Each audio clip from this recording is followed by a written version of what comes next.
brush ever worse. Granny spires are standing all around. I'll tell you folks it's heaven to be riding down the trail when the desert sun goes down. Oh, Johnny and Chet and Pete. Let's close off this first half of our show here with a little fiddle tune. Bring up our three fiddlers. It's a great chance for us to play a little dance music here before we take an intermission. Mr. Atkins, we have two terrific fiddlers and one man who used to fiddle and believes that he still can. Though I can't help but notice that he's still got his price tag on the end of that. I got it new. It's a Stradivarius. Hey, all right. Oh, that was a joke. I'm sorry. Good looking. Not cheap. $8. That's pretty good. All right, let's see how it plays. Johnny, kick us off.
Down, pick a folk cake brown. Only song that I can sing about them cabbage down.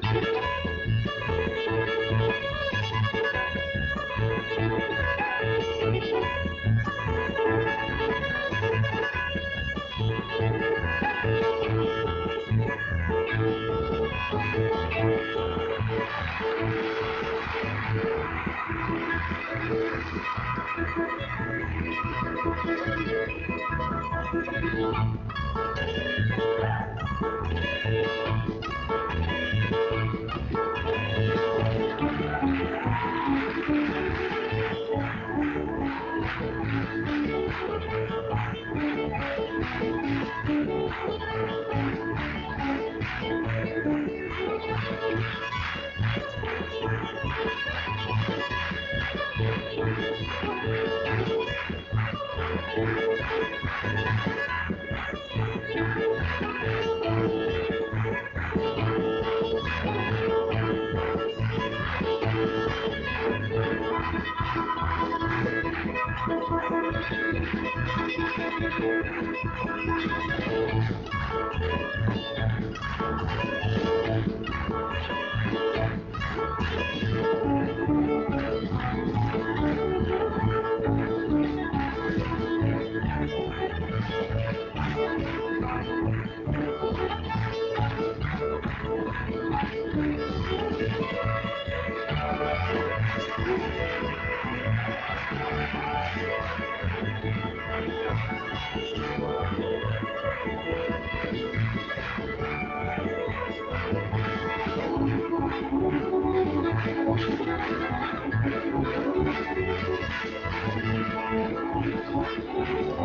Mr. Chet Atkins, Johnny Gamble, and Peter Stusco on the three fiddles. We're going to pause now and take a brief intermission and give our friends here in the World Theater a chance to get up and move around a little bit, and then we'll be back with the second half of our broadcast. With Miss Johnny and Chet and Pete all back on the second half, the Butch Thompson Trio, Fred Newman with us, and Mr. Philip Brunel. Gene Redpath is here, and there'll be more to come in the Lake Wobegon segment of our show. You're listening to a Prairie Home Companion coming to you live from the World Theater in downtown St. Paul.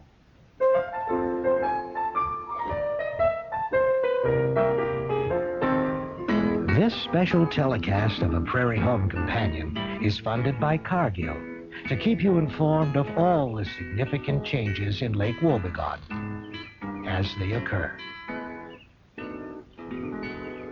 And you're listening to WKSU FM in Kent from the campus of Kent State University as we celebrate the first time ever simulcast of A Prairie Home Companion.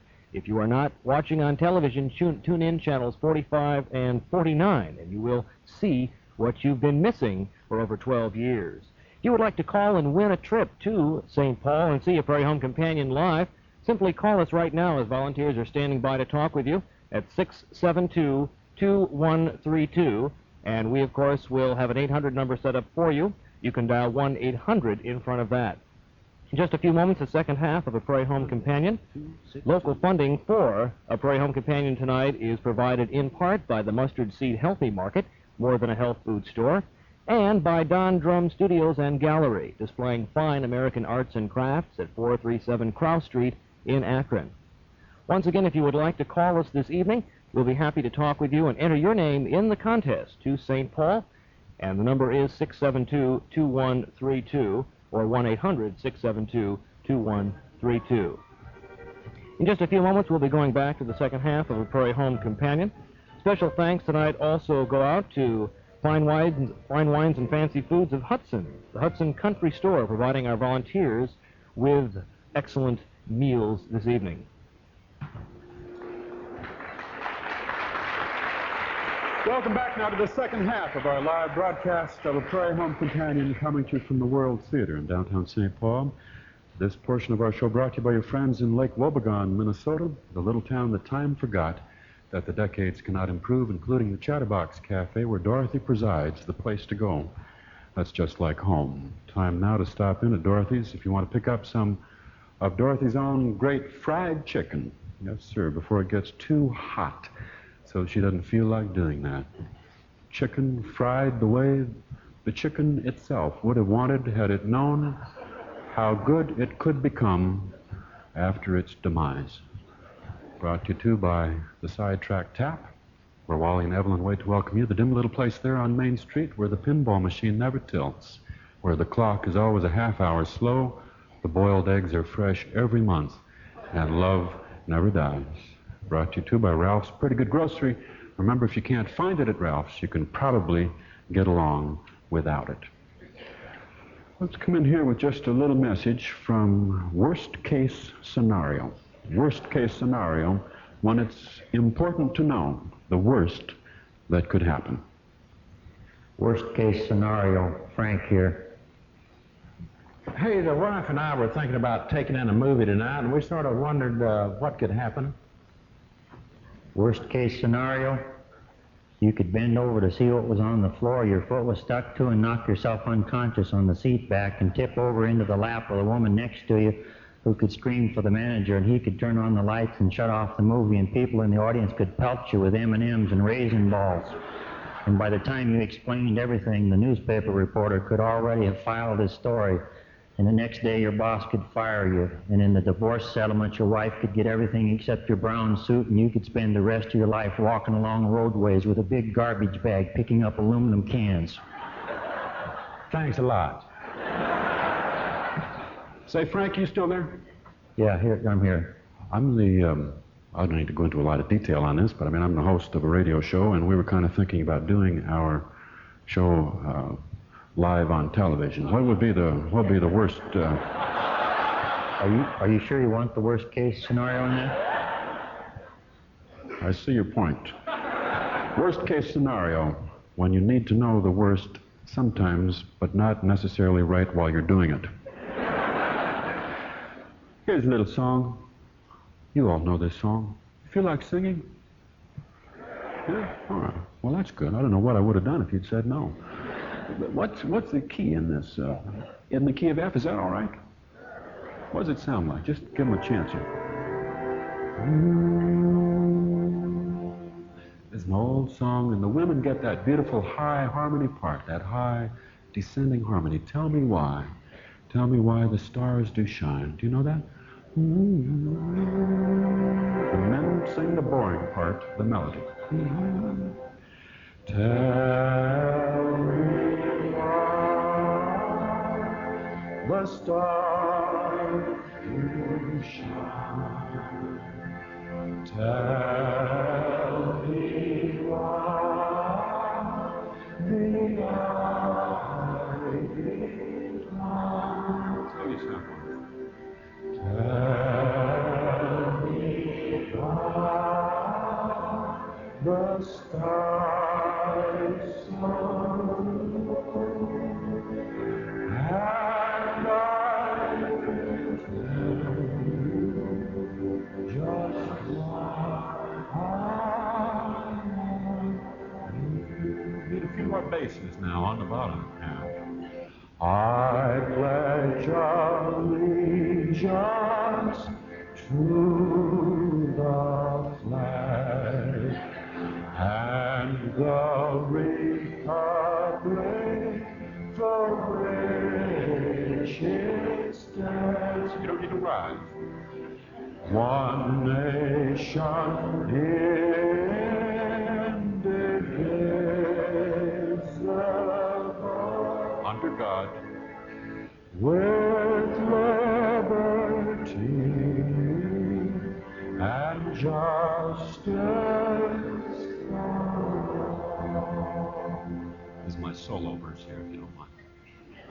In the event of a sudden loss of cabin pressure, the panel above, your heads will automatically open. Grasp the mask firmly and breathe naturally. Everybody. Now I lay me down to sleep. I pray the Lord my soul to keep. If I should die with your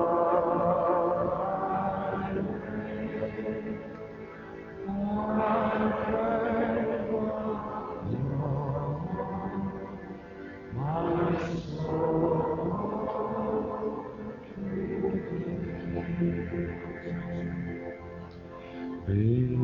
Because God made the stars to shine. Because God made the ivy climb.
You know I left so long ago. I'm just a stranger with memories of those I once knew. The old home place.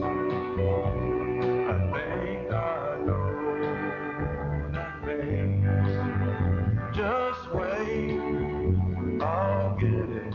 How are you? One more spring in Minnesota to come upon Lake Wobegon. Old town, I smell coffee. If I could see you one more time.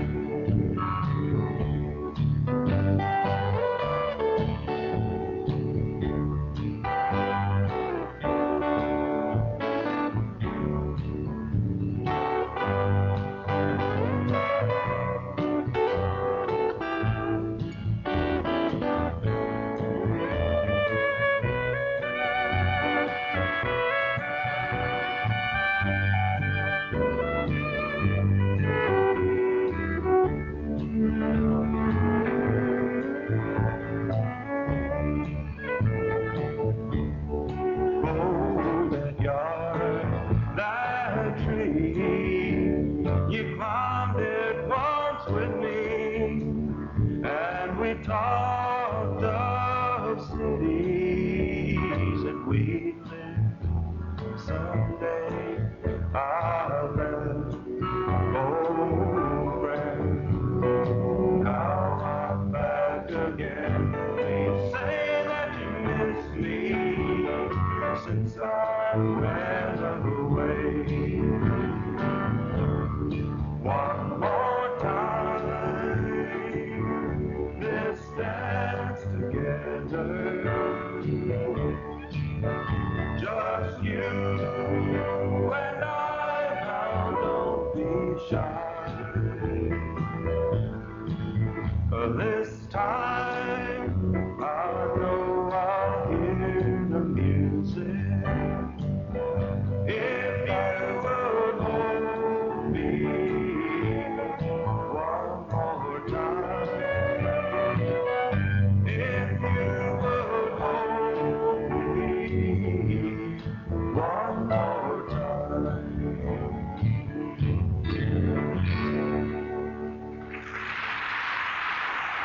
Mr. Peter Frisco.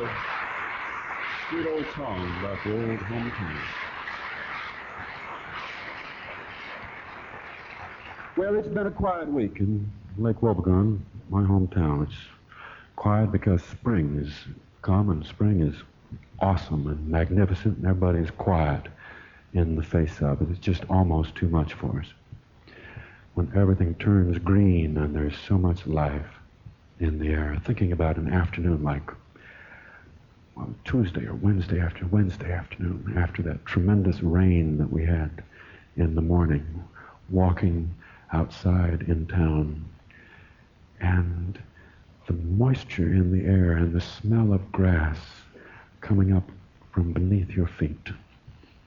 Almost too much, almost like being a fish and breathing through gills to smell it. Makes you feel like you're 17 again, and I couldn't take that. Birds arriving in town by the busload in Lake Wobegon come back from their winter vacations wherever they went.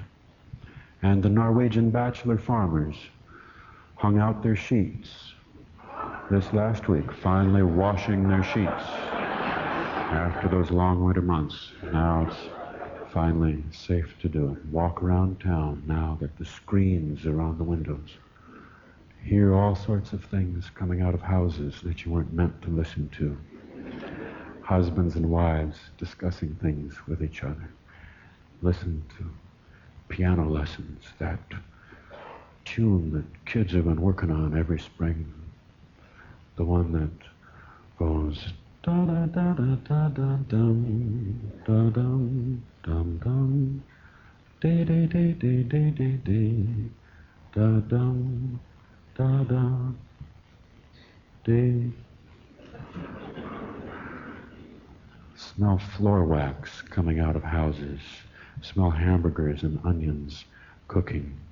Walk around town admiring the lawn ornaments and the yard work, admiring the flowers and eavesdropping on conversations. Hearing voices come out of the high school. Smell the macaroni hot dish that is cooking in the cafeteria, and upstairs Miss Melrose's English class reciting the words from Chaucer that everyone in my town has memorized for generations. Wanda Aprila with her Shora Sota, the drocht of March hath pierced to the rota, and bathed every vine in sweet liquor, of which vertu engendered is the flower.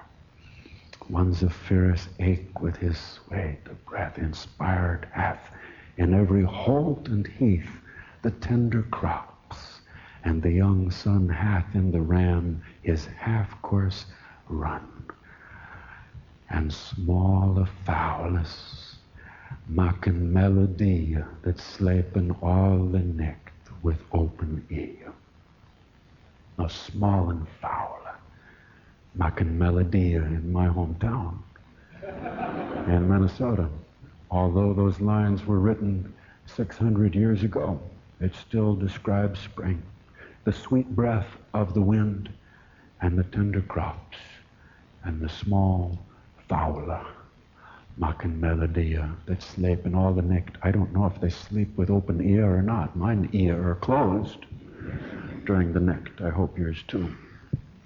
I went up there on Sunday, this last Sunday, on a pilgrimage of my own.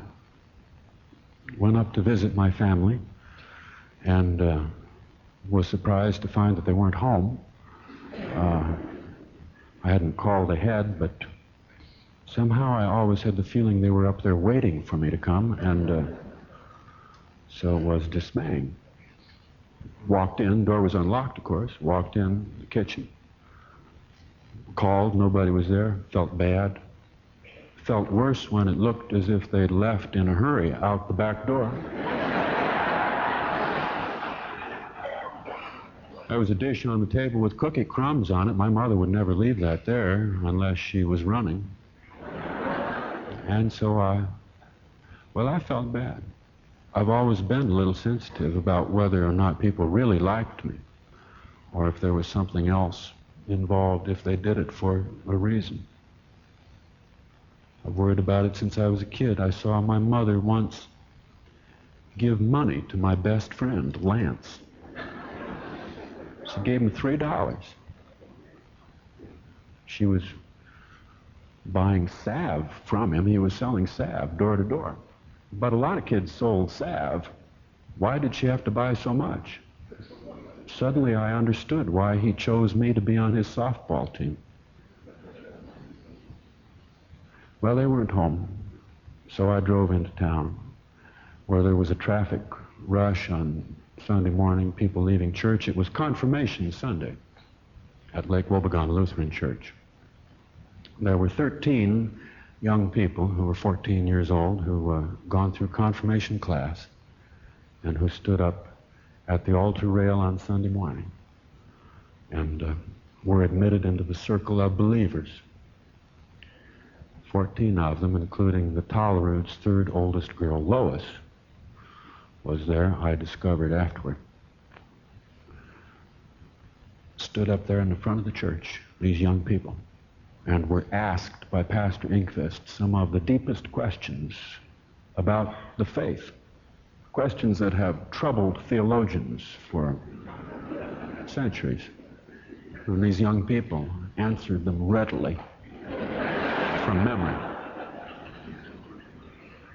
Stood there, including Lois, took their first communion and went outside afterward and stood under the trees and asked each other, "Were you scared? Were you nervous?" Said, "No, not as much as I thought I would be. I wasn't very nervous at all." And all went home with all their relatives who'd gathered for this great event and sat around and had chuck roast and potatoes and gravy and string beans and Jell-O with Miracle Whip. And some of them, the kids, had their first real cup of coffee, which they found to be bitter and oily and to make them dizzy and nauseous. But they are now Lutherans, and coffee is an article of the faith. They drank coffee by the gallon up at the Tollerud's house, where all the relatives had come to celebrate Lois's coming into the church. They drank it by the gallon because it had been, you see, a 2-hour service at the church. They don't hold back for this. There was the regular service plus the bonus, and in the Lutheran Church there aren't the opportunities for movement, up and down in the pews and calisthenics that you find in other competing faiths. So people were stiff and lame when they got out of church, and sleepy and irritable, and all the Tolleroods especially crammed into that little house out on the farm. They drank coffee by the gallon as they sat there. The Tolleroods are all so agreeable, you see, all such quiet, agreeable people that they tend to make each other a little drowsy, and so drink more coffee perhaps than other people do. It is their substitute for a good argument. But if Lois had spoken up, they wouldn't have had to drink so much. She sat there, tall, shy, 14-year-old girl, wanting to tell them that she wasn't sure that she believed in God, that she had lost her faith. She thought, she wasn't sure, might have lost her faith on Friday night or sometime Saturday morning. She's a tall girl. She's grown about 4 inches this last year, which has worn her out. So she is even quieter than she used to be. Tall, shy girl with a beautiful complexion, which she keeps beautiful and pale by blushing often, which is good for the circulation, and which makes boys admire her more, which makes her blush more. And she has become beautiful this last year. Sitting across from her in geometry class ever since September has been a boy who has looked every school afternoon as if he was just about to speak to her. And finally, on Friday, sent her a 23-page letter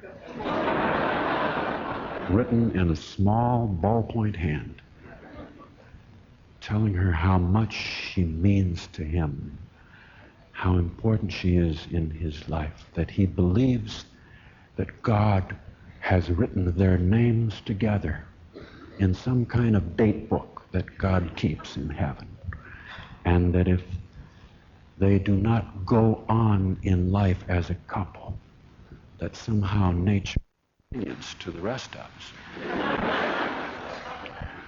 But she wasn't thinking about him, about boys. It wasn't what made her blush, Lois, as she sat with her family around the table, eating chuck roast and potatoes and gravy, string beans, Jell-O with Miracle Whip.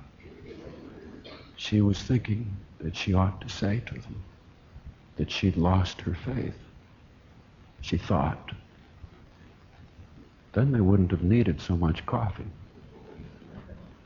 She thought she should say it, especially when her mother brought in her cake her confirmation cake, a white angel food cake with Lois's confirmation verse written in blue frosting on the top of it. Be not conformed to this world, but rather be ye transformed by the renewing of your minds, that ye may know what is that good and perfect and acceptable will of God. It's a big cake. It was. She used the extra fine nozzle on the frosting gun. Lois felt so ashamed. She wasn't sure if there was a God, because on Friday night, she'd been home babysitting. Her folks, Darrell and Marilyn, had gone into town to have supper with Lois's prayer parents, who are a couple.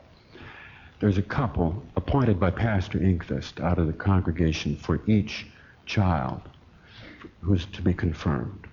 And your prayer parents, they pray for you for 3 weeks before you're confirmed. And when Lois found out that her prayer parents were Val Tollefson and his wife Ruth, people whom she had never liked, she felt her faith start to slip a little bit. And then watching television and thinking about it, watching a show on television in which men in white suits beat people senseless with clubs and shot them with machine guns and threw their bodies out of helicopters, which for television is fairly innocuous stuff. But in Lake Wobegon, where the picture is so fuzzy during the warm months, it was like radio, and somehow was more horrible and seemed more real for the picture being not there, just listening to it. It seemed to her, listening to this show at home late at night, hearing twigs crack in the backyard, that the world is not under the sway of love, but is controlled by dark, evil forces, that the world is under the control of a dark force that is constantly looking for us, constantly seeking us out and calling our name and calling us towards the dark edge. She thought of this and remembered how, as she sat in the house with her younger brothers and sisters and tried to pray, to ask God to please say that he knew her, that this prayer seemed to echo in her head as if it didn't go anyplace and was only imagination.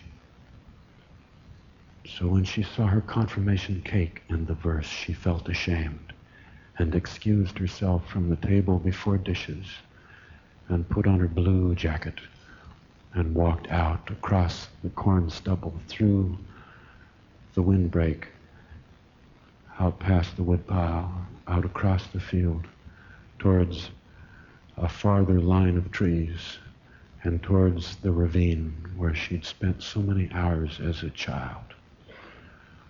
Lois walked out on this brilliant sunny day. And when she came up towards where the gravel road meets the county road, she saw a car, a white car, and a man in a brown raincoat standing beside it, and felt that maybe this was the sign, maybe this was the parable of the Good Samaritan. This man was there, put there by God for her to go and testify to him, and in this way her faith would be restored. And she walked towards him down the gravel and saw, as she got closer, the man step towards her, and from the smile on his face, and the look of his hand as he reached out towards her, she knew that he was put there by an evil force, and that she had come the wrong way, that this was evil roaming the world and looking for whomever it may devour, and she turned and tried to run and tripped and fell and said, "Please, please," she said, "don't do it." Which surprised me, because I hadn't seen her for a long time, but we had been close once. I'd been a friend of the family, enough of a friend so that I was her godfather at her baptism. I know I wasn't the first choice. I know I was kind of a joke candidate. I know that Darrell had wanted his brother Wally, and Marilyn had nominated me to show Darrell what a bad choice Wally would be, and Darrell said, "Well, all right, if you want him, go ahead." And there they were, stuck with me. I knew this at this child's baptism 14 years ago. There she was on the gravel. I said, Lois, I said, "Don't you remember me?" I said, "It's me, your godfather." I said, "Some places I'm almost famous. I'm surprised you didn't see who I was. How are you?" I said. I helped her up. I brushed the gravel off her jeans. She said, "I haven't seen you for 5 years. Why not?" I said, "I've been busy. I'm sorry. I should have been there." So we walked down the road, down towards the ravine. We walked along and talked about her loss of faith and other things. I reminded her of her baptism, what it was like. I said, did you ever meet my Aunt Lois? She was the one who you were named after. Well, Lois didn't know that. My Aunt Lois, you see, was Marilyn Tallerud's Sunday school teacher, so named the daughter after her. My Aunt Lois was my youngest aunt, and she was single when I was a little boy, so she had a lot of time to spend with me. Her favorite nephew was what she told me. She said, "I love you more than all the rest, but don't tell the others." Because she was such a young aunt, she was more like a sister. And we used to go on the bus, my aunt and I, when I was a boy, down to Minneapolis to visit her aunt, my great aunt, who actually wasn't that great, but it was a nice trip and fun, because my Aunt Lois was young and she was like me. She loved to pretend, and pretend we were somebody else. Pretend we were somebody. Pretend this was our bus. It was a private bus, and we'd go any place we wanted to. Our favorite game to play was pretending that we didn't know each other. Pretend that we were strangers. I'd get up out of my seat as the bus headed towards Minneapolis. Get out of my seat and walk back up the aisle and turn around and come back to my seat and say, "Is this seat taken? May I sit here?" And she'd say, "Sure, go ahead." I sat down. I'd say, "It sure is a pleasant day today, isn't it?" Which we didn't do in our family. We didn't talk to strangers. But you see, we were strangers, so we could be whoever we wanted to and do as we wished, so we talked to each other. "Yes," she said, "it's a pleasant day." She said, "Are you going to Minneapolis then?" I said, "Well, I'm going to Minneapolis, but then I'm going on to New York City, where I am starring in a Broadway play. And then in a couple of months, I expect to go back to my home in Paris, France, where I have an apartment on the Champs-Élysées. I've come out to Minnesota only for the funeral of my aunt, an aunt who has died. She was fairly young. Well, that's a terrible thing. That's a terrible thing, she said. You must feel very bad. You must miss this aunt terribly. You must have been very close to her. I said, no, I wasn't particularly.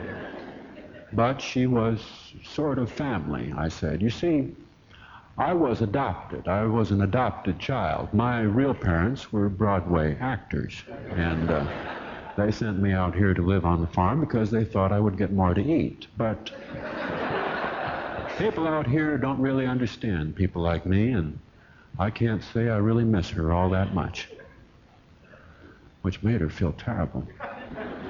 And she turned her face toward the window, and she looked out the window as the bus rolled along until minutes passed and I couldn't stand it any longer.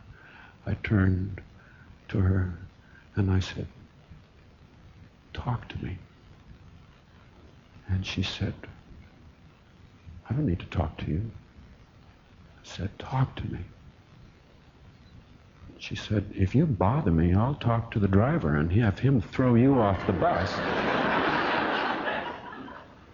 She said, I don't know you. I said, you know me. Say that you know me.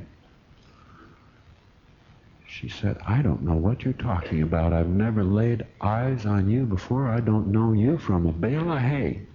I said, you know me. Say that you know me. Until finally I couldn't stand it any longer. And I began to cry. And then she put her hand on my shoulder. And then I could be who I was again. That was another Lois years ago. As I walked along with Lois Dollarud. She said, why were you parked on the road, standing there on the road? I said, well, when I come to Lake Wobegon, I always like to come out here to these woods here, because when I was a boy, we used to camp out here. The Boy Scouts camped out here when Einar Tingvolt was our scoutmaster, and he used to get so mad at us because we wouldn't learn semaphore signals. When we were out here camping, he'd get so mad at us that he would sometimes throw things out into the woods. And when we were here one night, he grabbed the eggs that we were going to have for breakfast in the morning, and he threw them one at a time out over that line of birch trees. And each egg he threw harder and higher. And when he got done with all 12 of them, he reached for anything else he could find and grabbed his binoculars. And he couldn't stop himself. He was so furious at us. He threw them. As he threw them, he tried to draw them back. He tried to reach for the strap as it went out over the birch trees. And we looked for those binoculars all that evening and the next morning, and we never found them. And I've always felt that if I come out here and stand here, that someday, just by luck, I'd see a reflection of glass, and I'd find Einar's binoculars. And it's been 30 years, but they were good binoculars. And I could take them to him, and he would forgive me. But I've never found him. She said, that's a lie, isn't it? I said, yes, it is. The fact was, I was there because I'd had way too much coffee to drink. And I know people who live out there along that road pretty well, but not that well, to drive up to the house. So I was awfully glad when she invited me to come to the Tollerud's house and have a piece of her confirmation cake. We walked in the door, and there they were, all sitting there around the table. Not too glad to see me, but glad enough. They said, would you like some coffee? I said, in just a moment. I would, yes. I said, is it still back there off the kitchen? They said, yes. Go ahead. And then later I sat down for cake. I got a little piece of it that said, con but for on it. Con but for. My little piece of the confirmation verse. Be not conformed to this world, but rather be ye transformed by the renewing of your minds. Well, I'm transformed by this world, the one that I look at. It's so beautiful. I believe that it has the power to make us brave and to make us good. This world and each other and the people in it. It has the power to give us faith, the sweet breath of the wind and the tender crops and the small fowles maken melodie that slapen all the night with open ear. That's the news from Lake Ropefront. All the women are strong, all the men are good looking, and all the children are above average.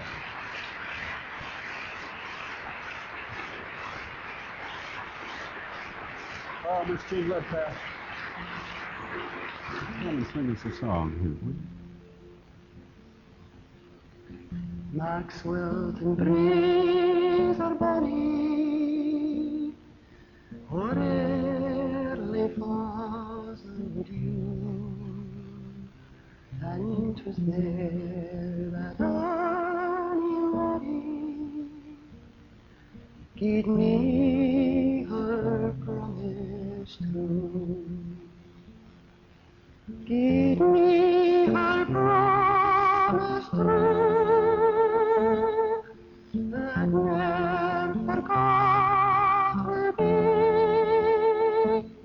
and for bonny Annie I would lead you. Beautiful tune, I'm sure you know it. You can hum it.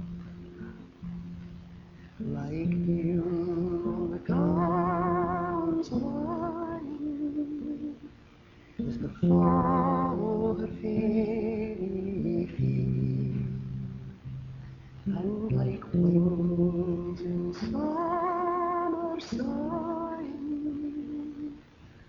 voice is low and sweet. Her voice is low and sweet, and she's all the world to me, and for bonny Annie I would lay do. You can do better than that, don't be so shy. Her voice is low and sweet, and she's all the world to me, and for bonny Annie I would lay do.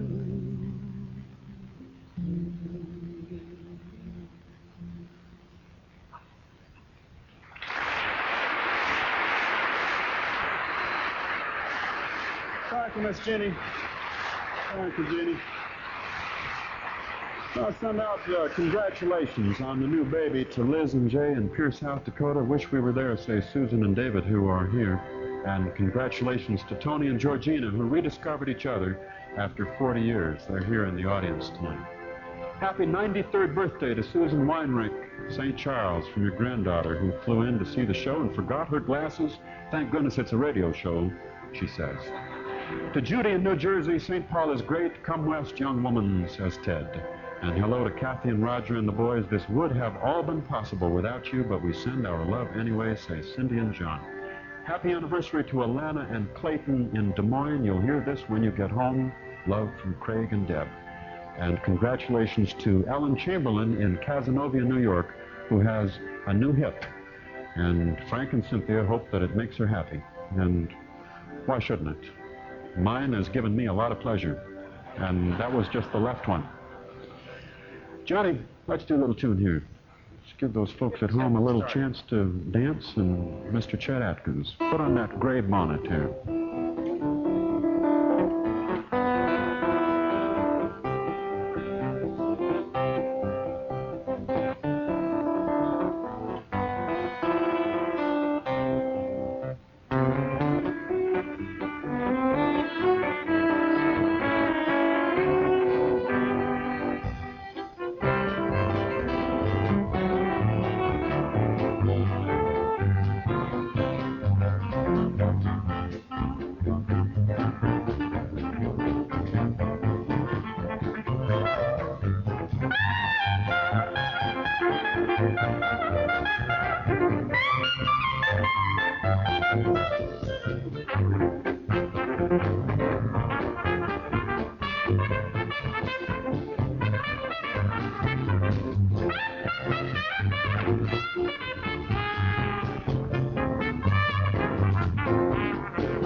That's our show for tonight.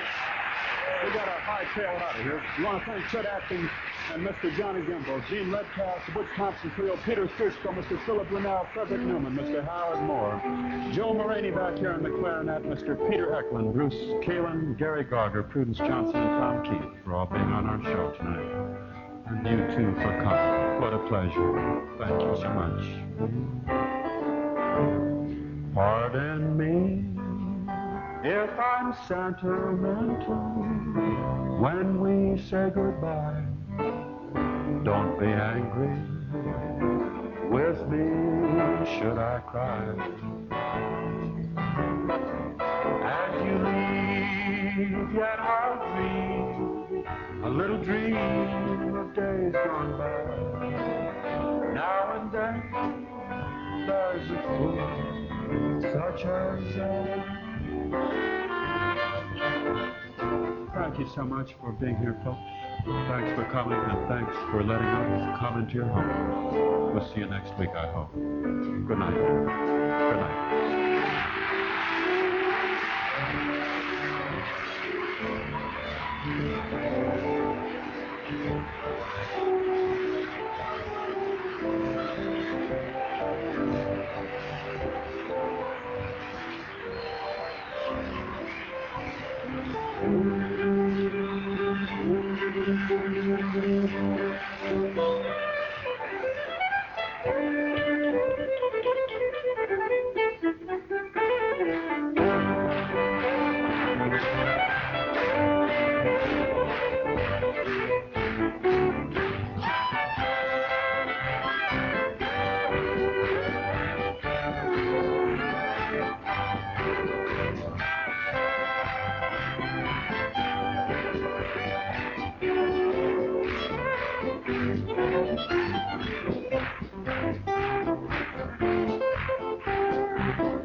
Thanks for coming. We're wonderful audience. Hope you had a good time. We'll see you soon. Good night.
Cargill has funded this special telecast of A Prairie Home Companion. We've also funded the program for 11 years on public radio.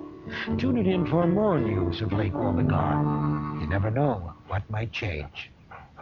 Additional funding for this program has been provided by this station and other public television stations, and by the Corporation for Public Broadcasting.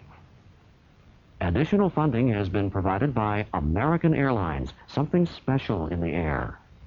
Once again, for the free catalog featuring A Prairie Home Companion products, call toll-free 1-800-262-8800.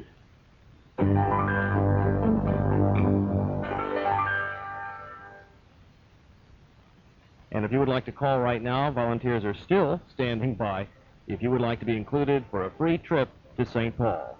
672-2132. Sitting across from her in geometry class ever since September has been a boy who has looked every school afternoon as if he was just about to speak to her. And finally, on Friday, sent her a 23-page letter written in a small ballpoint hand, telling her how much she means to him, how important she is in his life, that he believes that God has written their names together in some kind of date book that God keeps in heaven, and that if they do not go on in life as a couple, that somehow nature itself will start to crumble, and the moon and stars will fall at a great inconvenience to the rest of us. But she wasn't thinking about him, about boys. It wasn't what made her blush, Lois, as she sat with her family around the table.